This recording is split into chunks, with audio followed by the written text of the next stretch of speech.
नमस्कार साथियों, एक बार फिर आप सभी का स्वागत है। सत्र 2025-26 प्रारंभ हो चुका है। इस सत्र में आपने बच्चों का रिजल्ट कार्ड अर्थात प्रगति पत्र बच्चों को में वितरित कर दिया होगा। उसके बाद नया सत्र में बच्चों की प्रोन्नति लगा दी होगी रजिस्टर में। और अब जो है प्रेरणा पोर्टल पर अर्थात prerna.up.in पर बच्चों के वेरिफिकेशन डिलीशन का कार्य प्रगति पर है।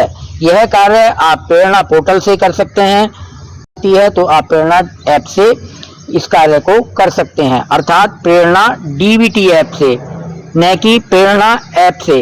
प्रेरणा डीबीटी ऐप से बच्चों को वेरिफिकेशन एवं डिलीशन का कार्य किया जाता है, जबकि प्रेरणा ऐप से बच्चों के मार्क चढ़ाना या विद्यालय के रजिस्टर उपस्थिति इन सब का कार्य प्रेरणा ऐप के माध्यम से किया जाता है। जबकि प्रेरणा डीबीटी ऐप से जो है बच्चों के वेरिफिकेशन और उनके डिलीशन का कार्य किया जा सकता है। लेकिन प्रेरणा ऐप से अगर आप कार्य करेंगे तो वो प्रेरणा पोर्टल पर पहुंचने में कभी कभी 2 से 4 दिन लग जाते हैं और कभी कभी डाटा बीच में लॉस्ट भी हो जाता है। इसलिए आप जो है कार्य जितना अधिक हो सके आप प्रेरणा up.in पर ही कार्य करें, अर्थात प्रेरणा पोर्टल पर ही कार्य करें। आप अगर प्रेरणा पोर्टल पर डायरेक्ट कार्य करते हैं तो आपका डाटा ना तो लॉस्ट होगा, ना आपका डाटा किसी तरह से डिलीट होगा। तो आइए शुरू करते हैं आज की वीडियो और आप सभी का स्वागत है आज की वीडियो में। वीडियो पसंद आए तो लाइक और शेयर करना न भूलें। तो सबसे पहले आप प्रेरणा up.in पर क्लिक करेंगे अपने ब्राउजर में और यहाँ पे फर्स्ट पेज पर ये जो ऑप्शन आता है फैमिली आईडी एक परिवार पहचान, इसको यहाँ से कट करके हटा देंगे। उसके बाद हमें ये जो है बैंक डाटा अपलोड, इस पर क्लिक करना होता है। इस पर क्लिक करेंगे, इस पे आया ऑप्शन टीचर लॉगिन, इस पर क्लिक किया। उसके बाद यहाँ हम पे न्यू रजिस्ट्रेशन पर क्लिक कर देंगे। न्यू रजिस्ट्रेशन पर क्लिक किया। अगर हम बैंक अपलोड पे भी क्लिक करना चाहें तो कर सकते हैं, इससे कोई फर्क नहीं पड़ता है। यहाँ पे अपना मोबाइल नंबर भरेंगे, बाद में वेरीफाई पे क्लिक कर देंगे। ये जो वेरीफाई है सेंड ऑथेंटिकेशन SMS, इस पर क्लिक किया जाएगा और ये मैसेज SMS आपके टेक्स्ट मैसेज में मोबाइल पर आ गया होगा। अब आपको यहाँ पे OTP भरना है। इस OTP को भरने के बाद में आप नीचे जो दिया गया है लॉगिन, इस पर क्लिक कर देंगे। ये लॉगिन पे मैंने क्लिक किया। इस तरह से हमारा प्रेरणा पोर्टल का होम पेज खुलकर आ जाता है। यहाँ पे आपके निर्देश ऊपर दिया गया है, इसे सही से पढ़ लें कि सत्र 2024-25 के छात्र छात्रा को प्रोमोट तथा पास आउट कर दिए गए हैं। यदि कोई छात्र छात्रा पिछले सत्र में पास आउट हो गया है तथा इस सत्र में किसी अन्य विद्यालय में पंजीकरण लेना चाहता है तो उन छात्र छात्रा को नवीन पंजीकरण नहीं करना है, उनको आपको वर्तमान विद्यालय में स्थानांतरण करना होगा, जिसके लिए स्टूडेंट ट्रांसफर पर क्लिक करें। तो स्टूडेंट का ट्रांसफर कैसे लेना है, आपको इंपोर्ट कैसे लेना है, इसकी मैं एक पहले से वीडियो है मेरे चैनल पर, आप उसे देख सकते हैं। उसका लिंक मैं इस वीडियो के डिस्क्रिप्शन में दे दूंगा, तो आप उस पर से क्लिक करके ये देख सकते हैं कि बच्चों को कैसे ट्रांसफर लेना है। दूसरा, सभी अध्यापक सत्र 2025-26 के छात्र छात्राओं को वेरीफाई कर लें। यदि कोई छात्र छात्रा विद्यालय में नहीं है तो उन्हें डिलीट कर दें, अर्थात कोई बच्चा विद्यालय को छोड़कर चला गया है जिसका यही नहीं पता कि वो बच्चा कहाँ पे गया है, कैसे है, तो उन बच्चों को हमें डिलीट करना होगा। एक बात और मैं बता दूं, एक अध्यापकों में संशय है कि बच्चों को कक्षा 5 और 8 में फेल कर सकते हैं। ये बच्चों की जो नो डिटेंशन पॉलिसी है वो लागू पीछे शासनादेश देखा था हमने मीडिया में, तो उसके बारे में मैं आपको बता दूं कि ये नो डिटेंशन जो पॉलिसी है वो अभी यूपी में लागू है। अर्थात डिटेंशन वाली जो पॉलिसी है, अर्थात फेल कर सकते हैं आप कक्षा 5 और 8 में, ये केवल अभी जो है वो सेंट्रल गवर्नमेंट CBSE के जो स्कूल हैं उन्हीं में लागू की गई है। अभी यूपी में नो डिटेंशन की पॉलिसी लागू नहीं की गई है। लेकिन अगर आपका बच्चा एग्जाम नहीं देता है, एग्जाम में अनुपस्थित रहता है, तो आप उस बच्चे को उसी कक्षा में रोक सकते हैं यूपी में भी। तो उसके लिए आपको प्रेरणा पोर्टल से तो उस बच्चे का नाम कक्षा 8 से हट गया होगा या कक्षा 5 से भी आगे को, अगर प्राथमिक विद्यालय तो कक्षा 6 में आगे हो गया होगा।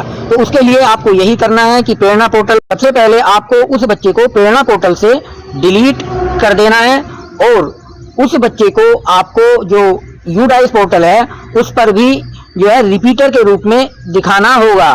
और उस बच्चे का पुनः से दोबारा रजिस्ट्रेशन आपको प्रेरणा पोर्टल पर करना होगा। अर्थात जो बच्चा आपको उसी क्लास में रखना है, अर्थात वो एग्जाम में अनुपस्थित है, उसे प्रेरणा ऐप पर अर्थात प्रेरणा पोर्टल पर उसके रिजल्ट में भी आपको एब्सेंट दिखाना होगा। और उसके बाद आप जो है उस बच्चे को एब्सेंट दिखा के डिलीट कर दें। डिलीट करने के बाद दोबारा से रजिस्ट्रेशन करें, क्योंकि ये जो प्रेरणा डीबीटी ऐप है, प्रेरणा पोर्टल है, ये बच्चे को जो मॉनेटरी साधन है अर्थात पुस्तकें और जो ड्रेस है, जो उसका पैसा डीबीटी के लिए रजिस्ट्रेशन किया जाता है। जो भी रिजल्ट कार्ड वगैरह, मेन टीसी ट्रांसफर वगैरह का जो कार्य है वो जो है यूडाइस पोर्टल से किया जाता है। तो आप यूडाइस पोर्टल से उस पर रिपीटर शो कर देंगे, उससे बच्चे को डिलीट न करें। तो इस तरह से आप बच्चे को उसी कक्षा में रोक सकते हैं। तो आइए अब आगे देखते हैं कि बच्चे को वेरीफाई और डिलीट कैसे करना है। नीचे बढ़ेंगे, यहाँ पे टोटल स्टूडेंट शो हो रहे हैं और नंबर ऑफ वेरीफाइड 0 शो हो रहा है अभी। इसके बाद ये टोटल लिस्ट आपको बच्चों की यहाँ पे शो हो रही है। हमें किसी बच्चे को, सबसे पहले आपको दिखा दूं कि बच्चा वेरीफाई करना है, तो यहाँ पे जाएंगे छात्र छात्रा को वेरीफाई करें, इसे लेफ्ट में खिसका के। और अगर बच्चे को का नाम डिलीट करना है तो हमें डिलीट वाले ऑप्शन पे क्लिक करना होगा। तो छात्र छात्रा को वेरीफाई पे क्लिक करेंगे। क्या छात्र छात्रा की जानकारी सही है? यदि हाँ तो ओके बटन पर क्लिक करें, तो ओके कर देंगे। छात्र छात्रा को सफलतापूर्वक वेरीफाई किया जा चुका है, ओके कर देंगे। अब एक बात मैं बताऊं, आप जब प्रेरणा पोर्टल से डायरेक्ट वेरीफाई कर लेंगे तो आपको प्रेरणा डीबीटी ऐप पर भी कभी कभी वेरीफाई का ऑप्शन शो होने लगता है, तो आप उससे परेशान न हो। अगर आपने प्रेरणा पोर्टल से बच्चे को वेरीफाई कर दिया है तो प्रेरणा डीबीटी ऐप से बच्चे को वेरीफाई करने का कोई जरूरत नहीं है। अब देखिए ये बच्चा सफलतापूर्वक वेरीफाई हो गया है। देखिए अब आपको मैं बता दूं कि जो बच्चा फेल हो गया है कक्षा 5 में, तो उस बच्चे को आपको क्या करना है, आपको यहाँ पे जो ऑप्शन आ रहा है अपडेट जनरल इंफॉर्मेशन, तो हम अपडेट जनरल इंफॉर्मेशन पर क्लिक करेंगे और यहाँ पे बच्चे की जो है आपको यहाँ पे शो हो रहा है क्या क्या चीज, SR number, mobile number, father name, district और नीचे block, pin code, admission date, mother name, area type और एड्रेस। इस डाटा को अगर आपको चेंज करना है और क्लास, देखिए क्लास भी आप यहाँ से सेलेक्ट चेंज कर सकते हैं। इस सबको जो भी चीज आपको चेंज करना है वो यहाँ से अभी आप डाटा को भर के और सुरक्षित पर क्लिक कर देंगे तो आपका ये डाटा सुरक्षित हो जाएगा। अगर कुछ नहीं करना है तो आप क्लोज पे बटन कर देंगे। इसी तरह आपको अगर बच्चा विकलांग है, CWSN है, तो आप मार्क एस CWSN फॉर समर्थ पर क्लिक कर देंगे। इसके लिए भी मैं पहले वीडियो बना चुका हूं, तो उसका भी लिंक मैं इस वीडियो के डिस्क्रिप्शन में दे दूंगा। उसके बाद आप देखेंगे कि बच्चे को डिलीट कैसे करना है। अब अगर मुझे इस बच्चे को महफिल को डिलीट करना है तो इधर जाएंगे हम राइट साइड में, इसे लेफ्ट में खिसका लेंगे स्क्रीन को। छात्र छात्रा को वेरीफाई करना होता तो आपने देखा कि वेरीफाई कैसे किया, TC जनरेट स्टूडेंट डिलीट, इसे आपको डिलीट करना है। तो यहाँ पे हमने डिलीट पे क्लिक किया। यहाँ पे आपको रीज़न बताना है और कमेंट करना है और यहाँ पे TC की फाइल आपको अपलोड करनी है। अगर TC जनरेट नहीं है तो आपको बिना TC फाइल अपलोड किए भी आप उसको डिलीट कर सकते हैं। तो देखिए मैं यहाँ पे रीज़न करूँगा, डुप्लीकेट पंजीकरण, कक्षोन्नति हो गई, अपने घरों में कचरा बीनना, गैराज, फैक्ट्री स्टेशन, ईंट भट्टों, खदानों में काम करना, पलायन, आकस्मिक निधन, गंभीर दिव्यांगता, परिवार घुमंतु होने के कारण, अस्वस्थ होने के कारण, TC जनरेट और छात्र छात्रा का स्थानांतरण। तो हम लास्ट वाले पे कर देंगे, हम TC जनरेट नहीं कर रहे हैं, हमने ये कर दिया छात्र छात्रा का स्टूडेंट स्थानांतरण। और हम जो है नीचे जो ऑप्शन आ रहे हैं अन्य TC नंबर, TC डेट वगैरह भरने की जरूरत नहीं है अगर हम फाइल अपलोड नहीं करनी है। तो हम सेव पर क्लिक कर देंगे। स्टूडेंट TC जनरेट सक्सेसफुली, ये ऑटोमेटिक आ गया कि TC जनरेट होगी। लेकिन ये TC जनरेट जो होती है वो यूडाइस पोर्टल से होती है, आप इससे टेंशन न लें। और यहाँ से बच्चे का जो है वो डिलीट अब हो गई होगी। आपको हम दिखा दें, महफिल नाम का जो बच्चा है वो अब यहाँ से